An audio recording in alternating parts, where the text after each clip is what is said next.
UDF-ൽ നിന്ന് തങ്ങൾക്ക് നീതി ലഭിച്ചില്ലെന്ന് ലത്തീൻ കത്തോലിക്ക സഭ. സമുദായാംഗങ്ങൾ പൊട്ടന്മാരല്ല.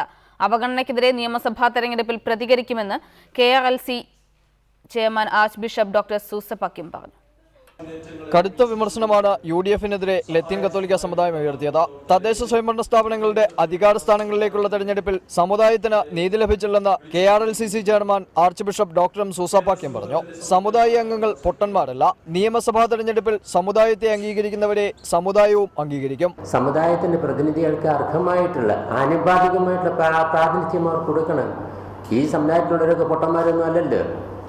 അവർക്കും മറ്റുള്ളവരെ പോലെ തന്നെ ബുദ്ധിശക്തിയും കഴിവുകളുമൊക്കെ ഉണ്ട്. അത് തിരിച്ചറിയുവാനും അവർ വളർത്തുവാനും പ്രോത്സാഹിപ്പിക്കുവാനും നേതൃത്വ നിലയിൽ കൊണ്ടുവരുവാനും അർഹമായിട്ടുള്ള സ്ഥാനങ്ങൾക്ക് ഒടുക്കുവാനുമുള്ള ആ ഒരു മനോഭാവം അവർ കാണിക്കണം. കഴിഞ്ഞ പാർലമെന്റ് തെരഞ്ഞെടുപ്പിൽ തിരുവനന്തപുരത്ത് BJP-യെ തോൽപ്പിച്ചത് ലത്തീൻ കത്തോലിക്ക സമുദായമാണെന്ന് സമുദായ വക്താവ് ഷാജി ജോർജ് പറഞ്ഞു.